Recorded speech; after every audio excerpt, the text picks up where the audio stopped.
daftar hutang BUMN jatuh tempo di tahun 2020 ini merinding saya. Saya list yang besar-besar dulu ya. Telkom 53 triliun, Krakatau Steel 15 triliun, Kimia Farma 7 triliun, Wika, Adikarya, PP, Waskita kalau dijumlahkan 130 triliunan, Garuda Indonesia 45 triliunan. Sisanya saya males deh ngelanjutin. Lalu PLN misalnya punya hutang 600 triliun dan di sini kita punya perbedaan cara pandang dari sisi APBN. Entah bagaimana mungkin saya ini karena mungkin orang bodoh ya. Saya mengatakan bahwa hutang BUMN adalah hutang negara. Aset BUMN adalah aset negara. Sementara dalam postur APBN, hutang BUMN dimasukkan sebagai hutang korporasi atau hutang perusahaan. Sehingga secara rasio hutang kita aman jika disandingkan dengan PDB. Bagi saya ini akal-akalan karena bolehlah menganggap hutang BUMN adalah hutang perusahaan. Tapi kalau default atau kalau gagal bayar, apakah negara bayarin? Tidak. Oke, saya ulangi lagi ya pertanyaannya. Kalau PLN gagal bayar, apakah negara bayarin atau tidak? Sekali lagi, sang ibu mungkin mengatakan tidak akan menanggung default hutang BUMN. Oke, lalu lendernya PLN nagih PLN dan PLN tidak bisa bayar. Negara tidak bayarin, APBN tidak bayarin. Maka PLN akan disita oleh lendernya, oleh peminjamnya, katakan oleh lembaga keuangan global. Lalu asetnya PLN diambil. Benarkah negara akan tetap tidak mau bayar? Sekarang PLN diambil oleh asing yang telah meminjamkan uangnya ke PLN. Karena negara tidak mau bayar. Rasanya tidak mungkin. Karena induknya BUMN adalah negara. Maka pasti dibayar dan pasti menggunakan APBN. Dan itu pasti.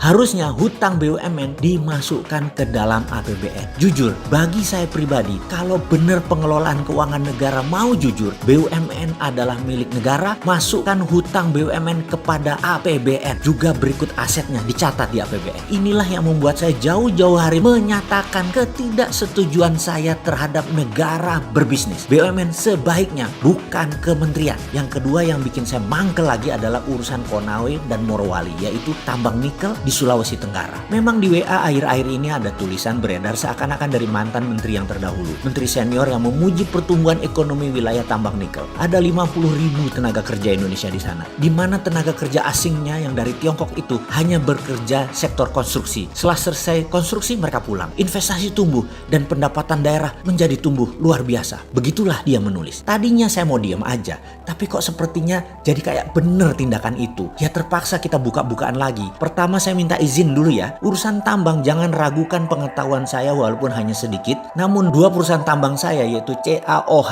2 kali atau kalsium hydroxide dengan kapasitas 100 ton per hari adalah sebuah pengalaman panjang sejak tahun 1996. Kemudian pabrik litium kecil, belum skala komersial, namun cukup buat memahami apa itu dunia pertambangan, smelter, hingga proses pemurnian sampai finish produk. Pertanyaan pertama, apakah smelter nikel Konawe itu sampai pada tingkat finish produk atau hanya merupakan aktivitas untuk pembersihan impurity saja? Maksudnya bagaimana? Menurut saya smelter modelnya di NPI atau nickel pig iron itu akal-akalan Tiongkok. Itu mesin banci. Bener, mesin banci. Hanya membuang silikat dan unsur-unsur pengotor lainnya yang tidak memiliki nilai ekonomis. Namun nikel, fero, lithium, kobalt, dan mineral rare earth lainnya dalam fraksi yang sangat kecil tetap tidak terbuang. Ini terangkut. Jadi masih terkandung di dalam logam raw nikel ini. Saya katakan raw atau mentah karena by all standar kadar nikel di dalam NPI ini sangat rendah jika kita menggunakan benchmark produk ferronikel sebagai standarnya. Sementara yang dibayar dari produk NPI nickel pig iron ini hanya percentage kandungan unsur nikelnya saja yang notabene kecil kandungannya. Sementara besi atau ferro yang menyertainya tidak dihargai walaupun persentase kandungannya sangat besar. Tentu saja mineral-mineral ikutan lainnya pasti tidak akan dihitung, termasuk juga mineral rare earth dijual dengan gratis. Dan inilah asli yang terjadi saat ini. Indonesia kehilangan sovereign asetnya kalau itu dilakukan. Oke, begini melihatnya lagi. Dan ini boleh tanya kepada seluruh ahli pertambangan mineral. Dalam setiap pemeriksaan dan analisis terkait isi atau konten mineral pada setiap laboratorium uji, katakanlah itu Sukovindo atau lembaga asing yang punya standar perhitungan atas isi kandungan material tadi, selalu dihitung berdasarkan ppm atau part per million atau persen berat, di mana yang dihitung hanya mineral yang memiliki ukuran tertentu dalam range yang terbaca oleh alat atau metode pengukuran. Sedang ukuran mineral yang berada di luar range serta tidak terbaca oleh alat atau metode analisis ini dianggap nol, artinya tidak komersial atau artinya tidak menguntungkan. Biasanya pakai metode yang disebut assaying dengan pendekatan reaksi kimia atau menggunakan alat-alat tertentu lainnya melalui pendekatan fisika dengan dasar ukuran material.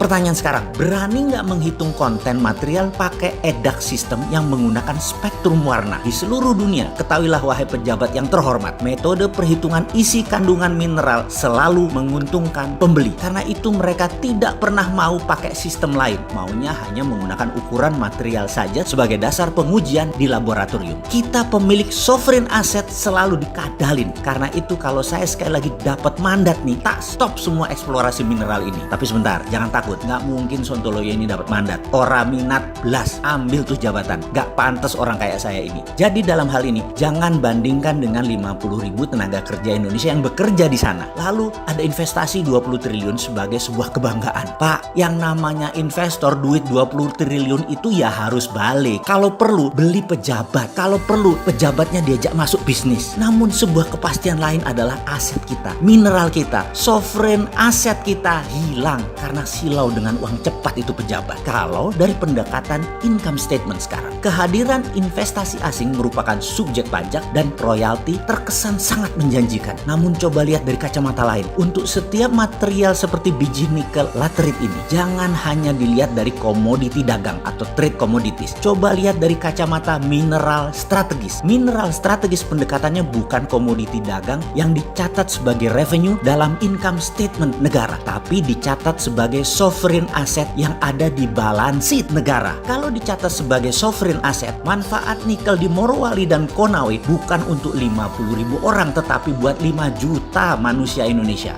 Lupa, tapi pejabatnya yang jadi pengusaha nggak dapat apa-apa. Maaf, lanjut deh lo, monggo, kata dia. Yang mending buat 50.000 orang lalu dibungkus propaganda agar terlihat pahlawan. Walau aset hilang, kan rakyat nggak tahu apa-apa tentang sovereign asset ini. Rakyat toh masih bodoh, bahkan dikasih duit 400.000 per hari untuk ngebuzzer yang kesannya beda dengan apa yang dijalankan pemerintah. Pokoknya serang, banyak yang mau. Sahabat, semoga informasi ini bisa dipahami. Sedikit kontribusi pemahaman pandangan dari sisi lain, sedikit kritis, tapi ada solusinya. Sungguh, sovereign asset itu adalah cikal bakal sovereign wealth fund yang harusnya negara mainkan di tengah pandemi ini, bukan malah menyetujui undang-undang minerba yang baru yang kemudian membuat sovereign asset kita hilang selamanya.